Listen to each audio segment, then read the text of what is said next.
Uddhav Balasaheb Thackeray's Shivsena candidate of Palghar Lok Sabha constituency Bharati Kamadi spoke to Mumbai Alert Bureau Chief Rajendra. Let's listen. बघा, आज जवळजवळ 1 महिना होत आलाय आणि माननीय उद्धव बाळासाहेब ठाकरे साहेबांनी माझी उमेदवारी जाहीर केलाय, परंतु विरोधी पक्षवाल्यांनी अद्याप सुद्धा उमेदवार दिलेला नाहीये. तर मी तर म्हणते का जर का त्यांच्याकडे माझ्या कॉम्पिटिशनला कोणी उमेदवार नसेल तर त्यांनी मला बिनविरोध उमेदवारी जाहीर करावी असं माझं तरी मत आहे.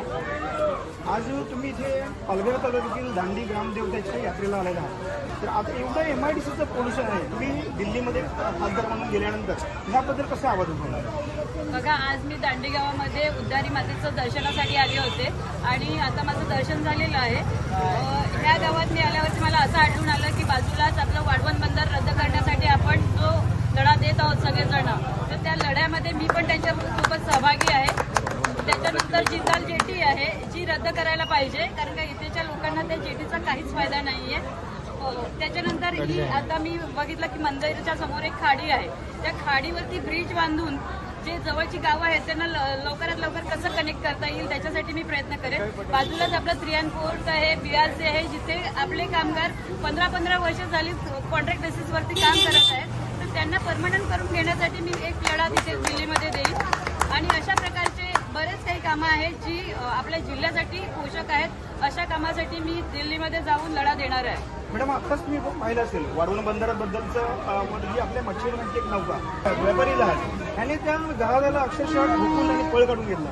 आणि अजूनही आपलं सरकार, दिल्लीमधलं सरकार शांत बसले, त्यांना भरपाई नाही, कुठलीही नसतील. तर अशा पद्धतीने जर मोठं वाढवण बंदर झालं हे आमच्या मच्छीमारांनी करायचं काय? ह्यासाठी मी काय उपाययोजना करणार आहे? बघा, मी ज्यांची बोटीला ठोकर लागून ज्यांची बोट नष्ट करण्यात आलेली आहे त्यांच्या घरी मी जाऊन त्यांना भेट दिलेली आहे. त्यांना मी आश्वासनही दिलेलं आहे की आता इलेक्शनचा पिरियड आहे तर त्याच्यामुळे मी काही करू शकत नाही, परंतु जसं इलेक्शन होईल त्याच्यानंतर मी त्यांच्यासाठी नुकसान भरपाईसाठी मी त्यांचं शासनाकडे मागणी करणार आहे.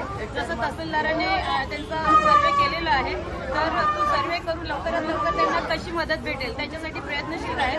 परंतु मला असं आढळलं की त्यांनी जेव्हा त्यांच्या बोटीचा ॲक्सिडेंट झालं त्यावेळेस त्यांनी बऱ्याच लोकांना फोन केले आणि त्या तटरक्षक जे आहेत त्यांना सुद्धा त्यांनी गुगल मॅपने लोकेशन पाठवून मदत मागितली, परंतु वेळेवर काही गेले नाही. त्यावेळेस आपले सगळे जे कोळी बांधव आहेत तेच नौका घेऊन त्यांच्या मदतीसाठी गेले.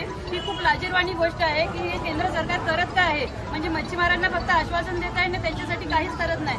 जर का वेळेवरती मच्छीमार बांधव तिथे गेले नसते तर तिथे कितीतरी जीवितहानी होण्याची शक्यता आहे. परंतु आता जे पण घडलेलं आहे त्याच्यासाठी आम्ही त्या नौका मालकांच्या सोबत आहोत आणि त्यांच्या पाठीशी सदैव राहणार, त्यांना मदत मिळवून देण्यासाठी प्रयत्न करेन. धन्यवाद. Please like, share and follow Mumbai Alert.